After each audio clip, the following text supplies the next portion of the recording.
Born in Bay City, Michigan, John was the only child of German-American parents, John Frederick List and Alma Maria Barbara Florence Hubinger List.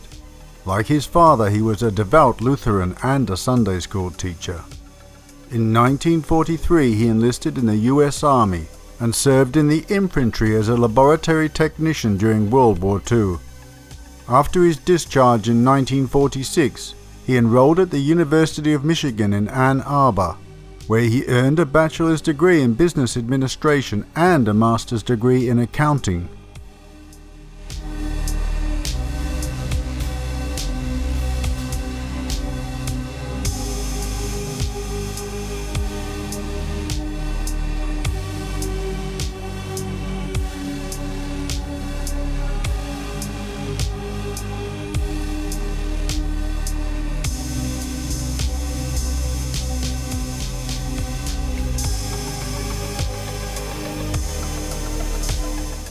In November 1950, as the Korean War escalated, List was recalled to active military service. At Fort Eustis in Virginia, he met Helen Morris Taylor, the widow of an infantry officer killed in action in Korea, who lived nearby with her daughter Brenda. John and Helen married on December 1, 1951 in Baltimore, and the family moved to Northern California, where List served as an Army accountant. It is not known whether John knew at this stage that Helen had been infected with syphilis by her first husband, but according to the trial testimony, she hid the fact from John until 1969, when her condition had worsened to a point where a medical checkup revealed the disease. By then, the disease and her excessive alcohol consumption had, according to testimony, transformed her from an attractive young woman to an unkempt and paranoid recluse, who frequently and often publicly disparaged List, comparing his sexual skills unfavorably with those of her first husband. It is also claimed she lied about being pregnant to pressurize List into marrying her.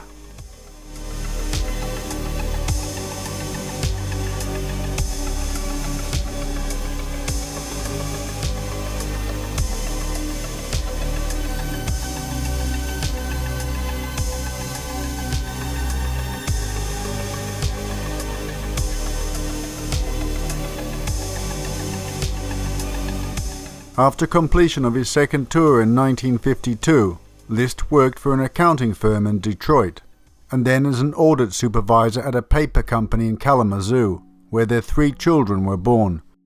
By 1959, List had risen to general supervisor of the company's accounting department, but Helen, now a seasoned alcoholic, had become increasingly unstable.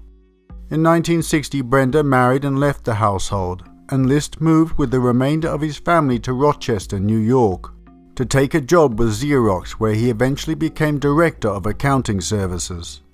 In 1965, he accepted a position as vice president and controller at a bank in Jersey City, New Jersey, and moved with his wife, children, and mother into Breeze Knoll, a 19-room mansion on Hillside Avenue in Westfield.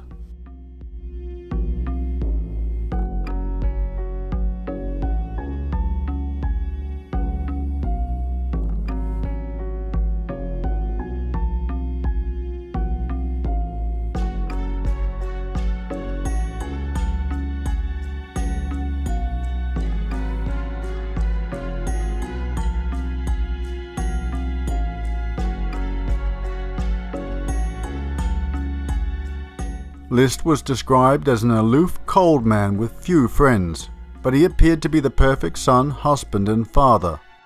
In 1965, when List and his family moved to affluent Westfield, New Jersey, he seemed to be a model of suburban success and propriety. He was vice president and controller of a nearby bank, and his family lived in a luxurious mansion with marble fireplaces and an elegant ballroom. The large Victorian-era mansion was said to be the most expensive house in the neighborhood. One of the defining features of Breeze Knoll was the grand ballroom, which featured a massive stained glass skylight rumored to be a signed Tiffany & Company original. They attended church each week with List's mother, Alma, a strict Lutheran who lived with them in her own apartment situated in the attic space.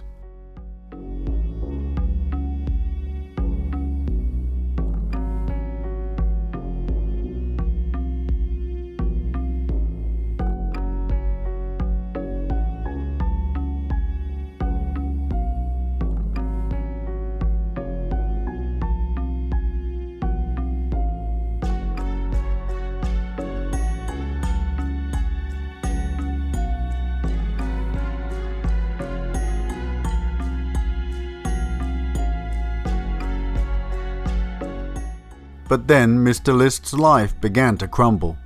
He lost the bank job and a succession of subsequent jobs. By 1971 he was still leaving for work every morning, but, unknown to his family, he was unemployed and unable to pay the bills.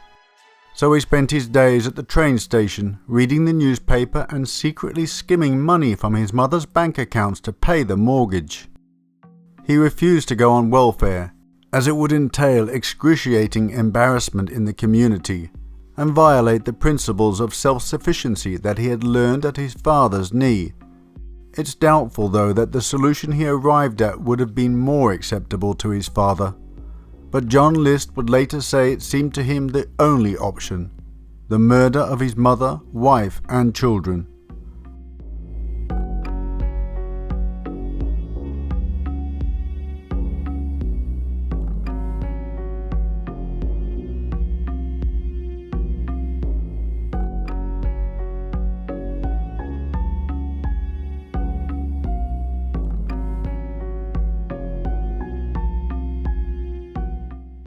After making the decision, List says there was no turning back.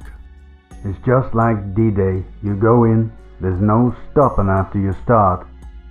After finding an old 9mm pistol he had bought as a souvenir of World War II and a .22 caliber target pistol, he purchased new ammunition and went to a shooting range for target practice. One night after dinner, he even asked his family what should be done with their bodies after they died. I remember talking about funerals and cremation and burials. I thought I was being real clever.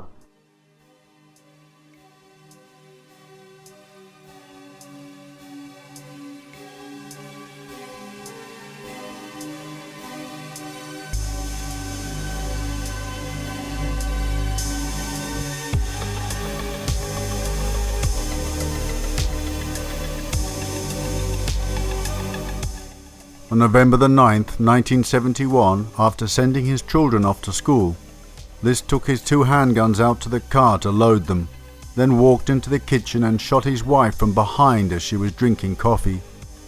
I approached all of them from behind so they wouldn't realize to the last minute what I was going to do to them. Next, he made his way up the squeaky stairs to the 3rd floor where his 85-year-old mother, Alma, wearing a house dress, was preparing breakfast in her efficiency kitchen. She was standing near the storage room pantry that adjoined the kitchen and asked, "What was that noise?" Her son didn't answer. Instead, he raised the Steyr and discharged a round that ripped through the side of her skull. Alma List was dead before her body crumpled in a heap on the floor. Then he went downstairs, dragged his wife's body into the ballroom and began scrubbing up the blood so the children would not realize what was going on when they got back from school. He went next to the post office to stop the family's mail, then to the bank, where he cashed his mother's savings bonds, checking that he got the correct interest to the penny. Returning home, he made several calls to explain that the family had gone to North Carolina to visit his wife's ailing mother, and that he was planning to follow by car.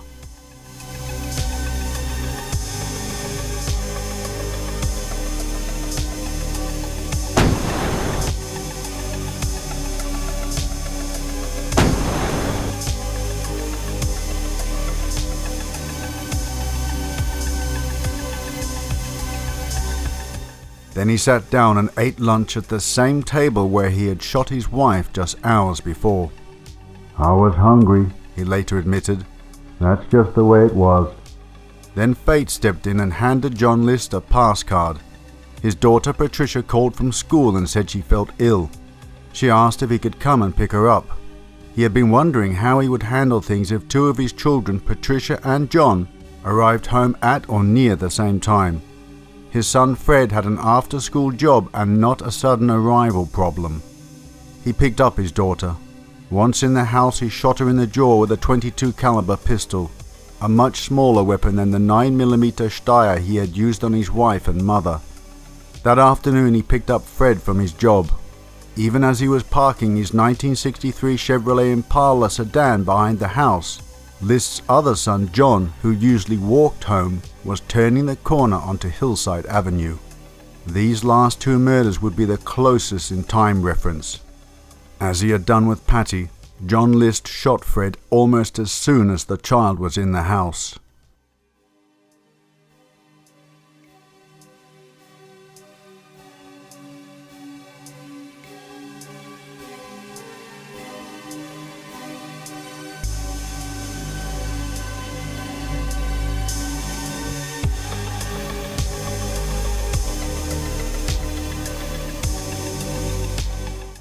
He was intending to drive to Westfield High School to watch his elder son John Jr., 15, play in a soccer game.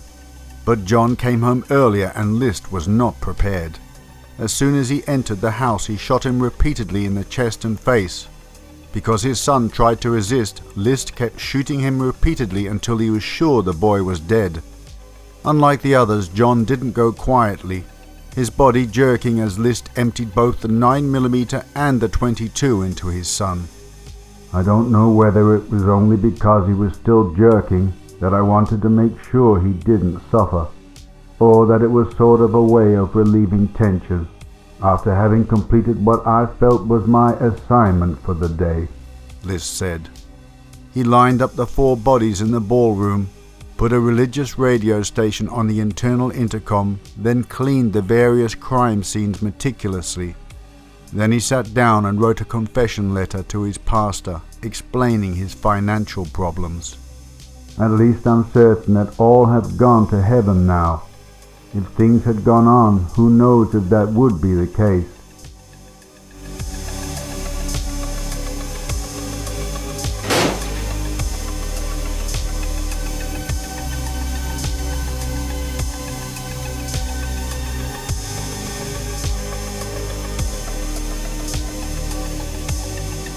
Night comes early in November, and it was already dark when John List sat down to dinner about 6 p.m.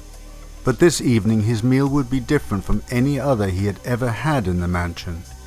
Instead of sharing mealtime with the 5 members of his family, he dined alone, while his family in the next room were in the first stages of decomposition.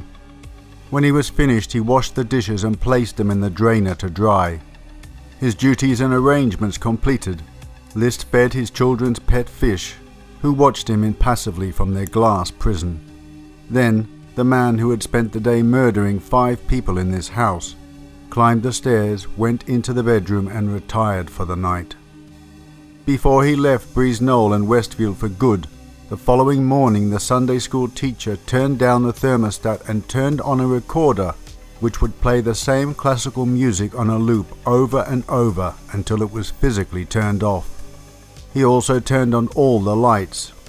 Each evening thereafter the house was lit up like a Christmas tree. By early December, nearly a month later, the neighbours noticed they began going out one by one.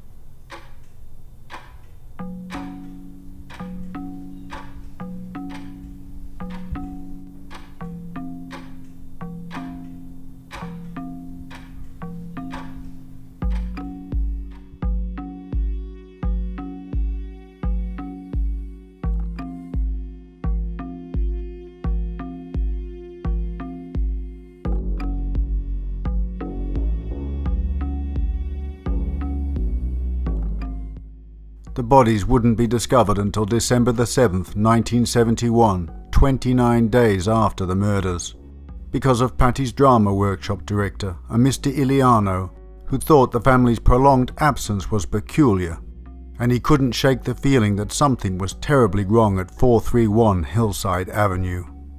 Patty List had confided in him as a surrogate uncle because he encouraged her acting ambition, which she wanted to pursue after leaving school, an occupation that List viewed as being corrupt and linked to Satan. Iliano recalled she once said her father was going to kill the whole family. He had met John List and thought the man very strange. Iliano convinced his workshop associate, Barbara Sheridan, to go with him to the house. Their presence in the driveway and walking around the house in the dark caused neighbours William and Shirley Kunnick to call the police. The List family were away after all. Patrol car officers George Zeliznik and Charles Haller were the first to arrive.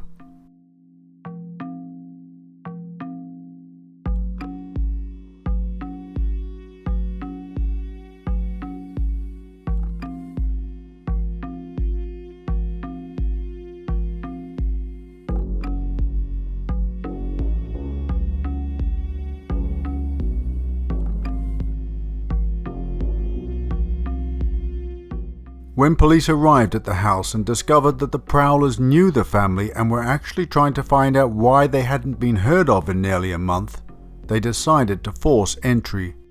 The sweet, sickly smell of decay that hit them as they forced a window open told them that something was very wrong. The two officers that entered the house walked towards the sound of music coming from a room affectionately called the ballroom by the List family. Once they had reached the room where calming sounds drifted from the speakers, they had to step over piles of dirty clothes in the middle of the floor. But when one of the officers noticed what appeared like dried bloodstains smeared all over the floor, it became apparent that the pile of clothes were in fact Mrs. List and her 3 children.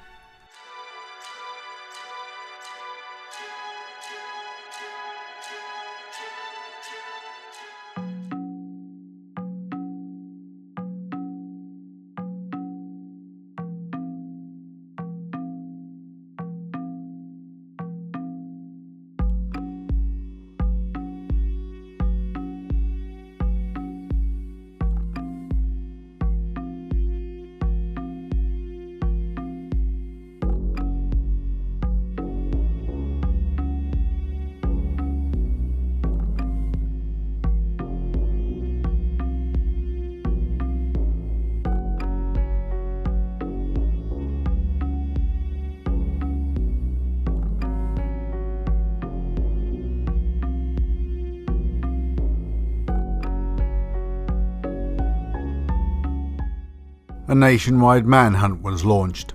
Police investigated hundreds of leads without success.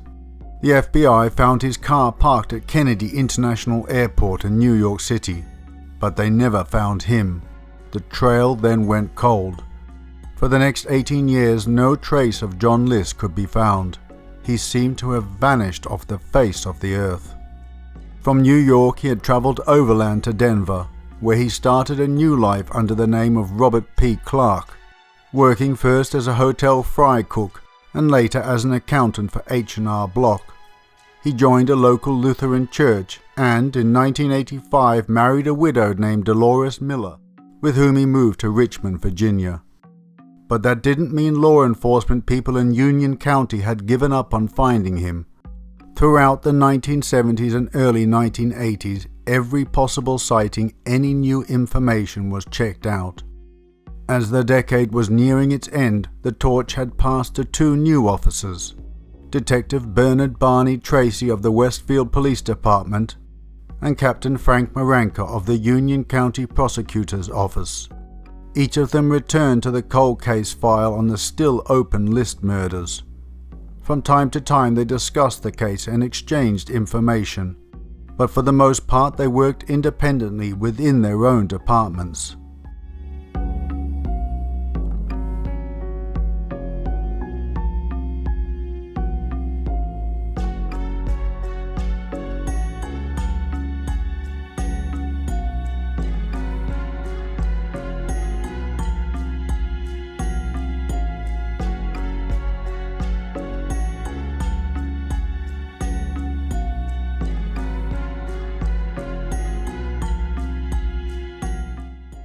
On May the 21st, 1989, the murders were recounted on the Fox television program America's Most Wanted, which at the time had been on air less than a year. The broadcast featured an age-progressed clay bust, sculpted by forensic artist Frank Bender, which turned out to bear an uncanny resemblance to List's actual appearance at the time.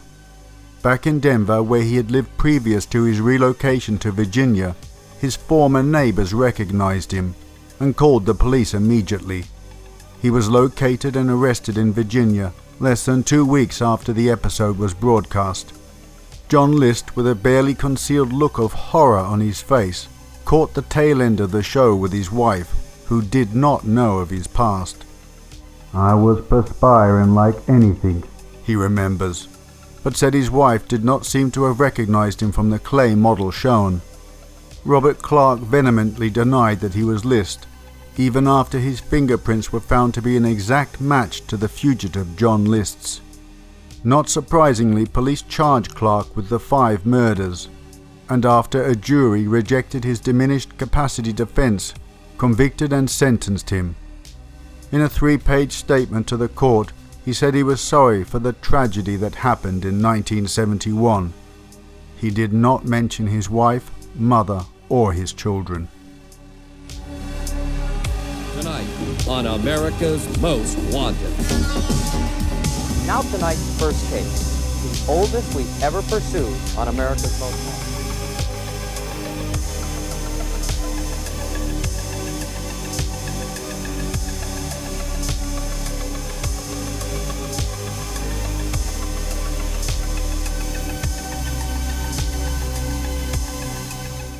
A court-appointed psychiatrist testified that List suffered from obsessive-compulsive personality disorder, and that he saw only 2 solutions to his situation: accept welfare or kill his family and send their souls to heaven. Welfare was an unacceptable option, he reasoned, because it would expose him and his family to ridicule and violate his authoritarian father's teachings regarding the care and protection of family members. On April 12, 1990, List was convicted of 5 counts of first-degree murder. At his sentencing, he denied direct responsibility for his actions. "I feel that because of my mental state at the time, I was unaccountable for what happened. I ask all affected by this for their forgiveness, understanding, and prayer." The judge was unpersuaded. "John Emil List is without remorse and without honor," he said. "After 18 years, 5 months and 22 days, it is now time for the voices of Helen, Alma, Patricia, Frederick, and John F. List to rise from the grave."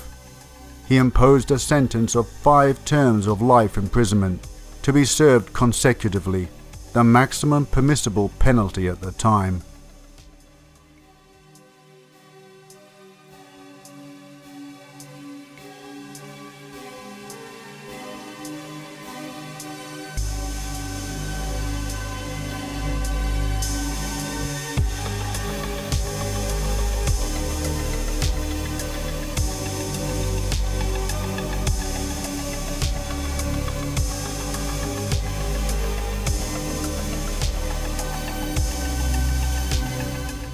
List later expressed a degree of remorse for his crimes.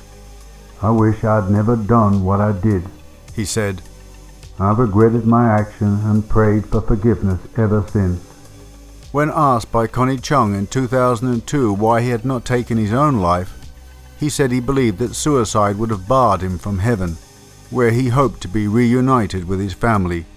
He told his pastor that by killing his family before they had the opportunity to renounce their religion, he was saving their souls and sending them directly to heaven. Most criminal profilers asked to analyze List, including John E. Douglas, have concluded that List came up with this motive in order to put his own mind at ease and rationalize murdering his own family to lessen his own stress.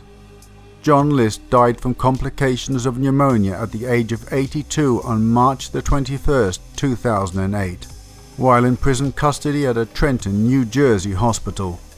In announcing his death, the Newark, New Jersey Star-Ledger referred to him as the boogeyman of Westfield.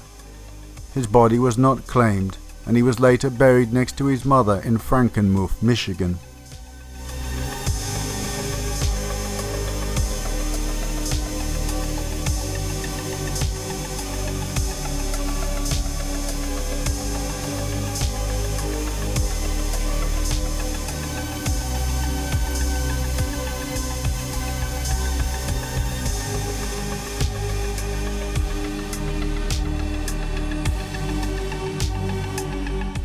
The mansion in New Jersey where John List lived with his family burned down several months after the murders. Authorities never found the cause of the fire, and a new house was built on the property years later. Along with the fire went perhaps the biggest irony of all. In the dusty and blood-smeared ballroom, where the ghosts of List's family perhaps still wandered unaware of what befell them, was the signed Tiffany & Company original glass ceiling, worth at least $100,000 at the time. That alone would likely have paid off all of John List's debts. The memory of the murders still haunts Westfield residents.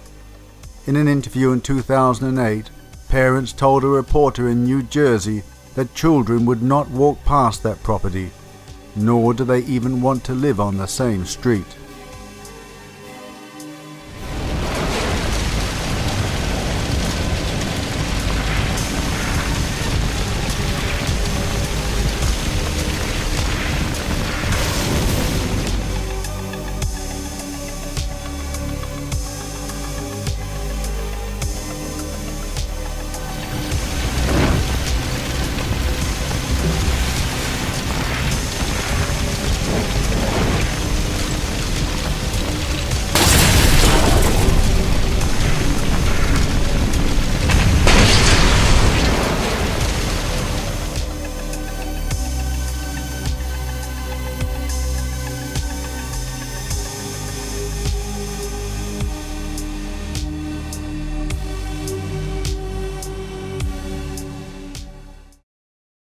Well, my dear viewers, I hope you enjoyed that presentation.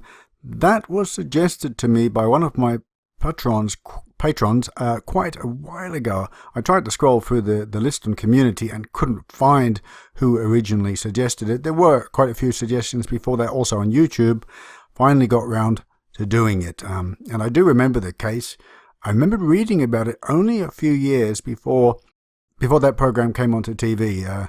America's Most Wanted, and the case interested me, of course, at the time when I read it, wondering what had happened to him. I tried to go over it in my mind. Had he committed suicide, or had he made a getaway and was hiding out? And the way that he'd planned it, I thought the latter, but I didn't think they would catch him, and I was really astonished by the investigation, the cold case investigation at the time.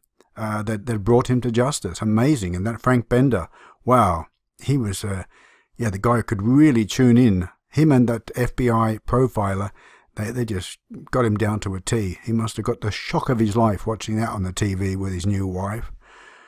Wow, not pretty cold-blooded, very cold-blooded to do that. I don't like to judge any of the people that I feature on my presentations, but yeah. But many, I've tried to remain neutral, but I've had many sort of thoughts about this guy.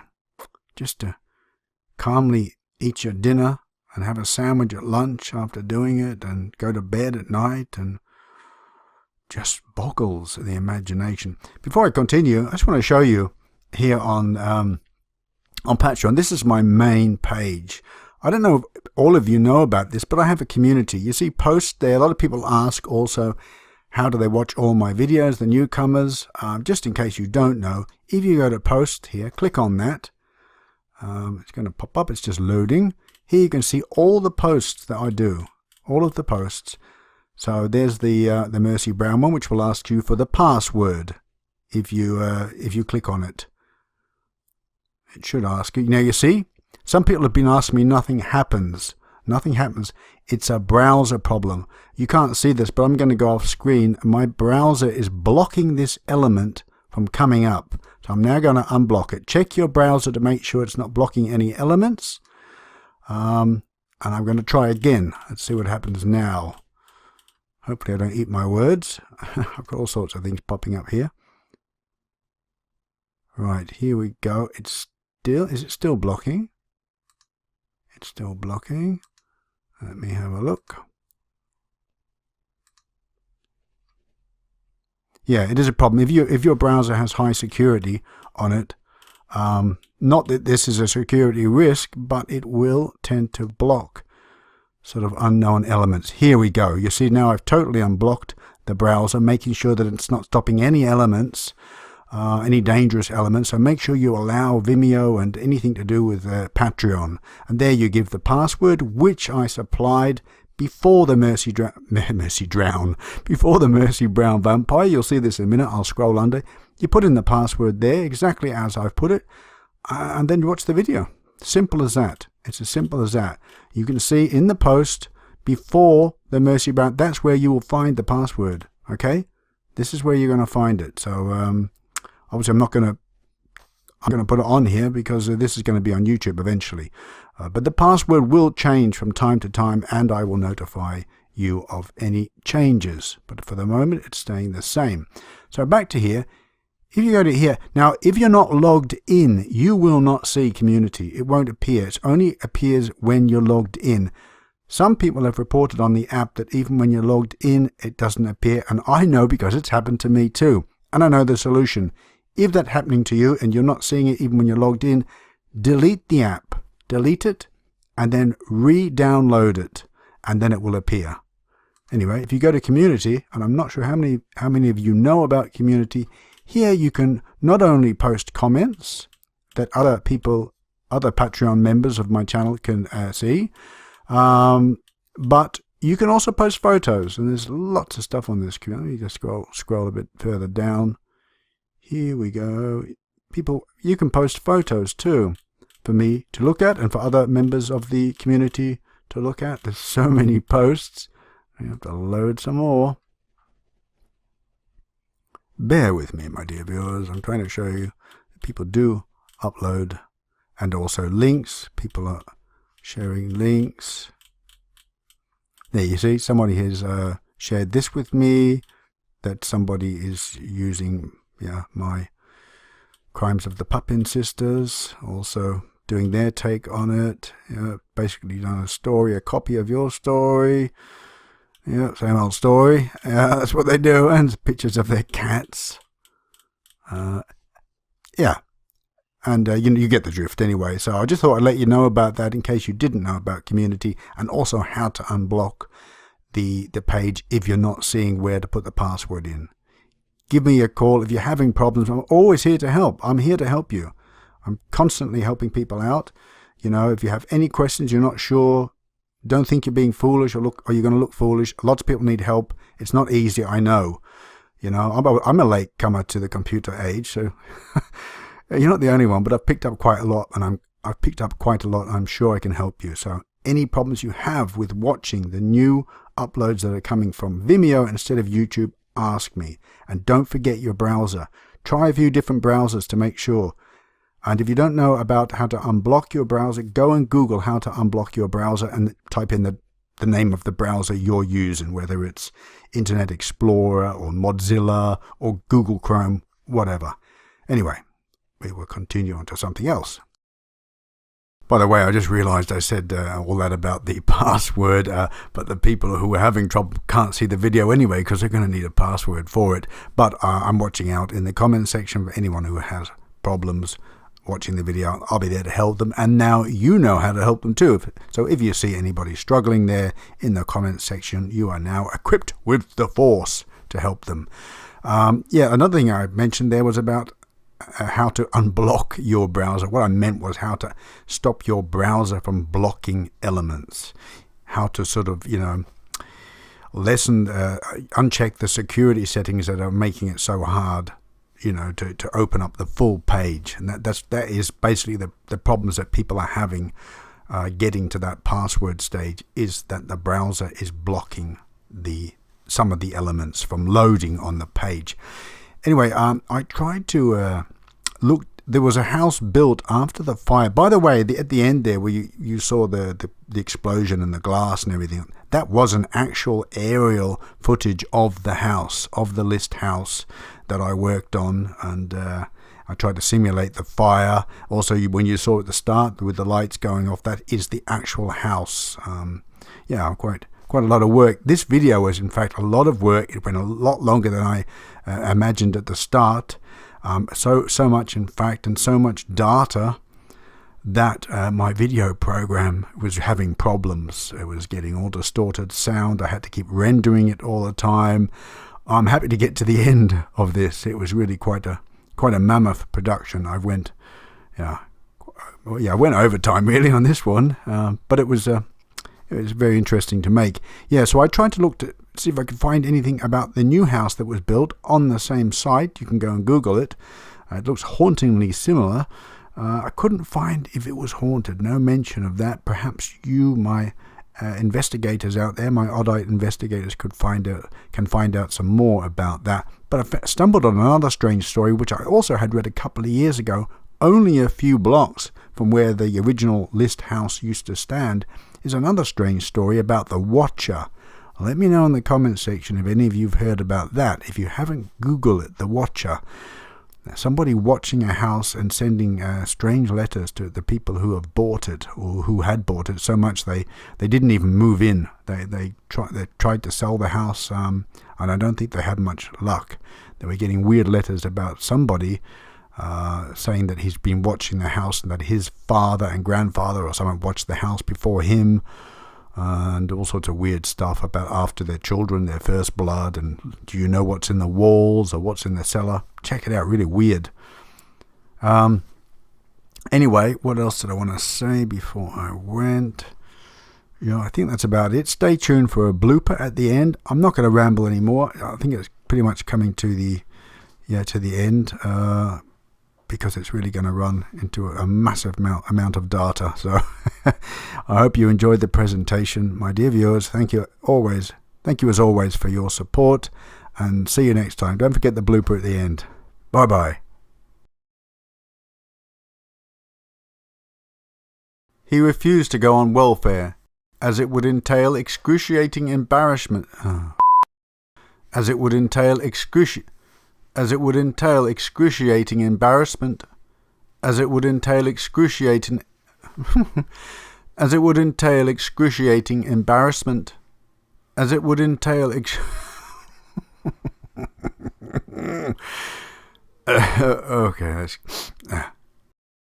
as it would entail excruciating embarrassment in the community.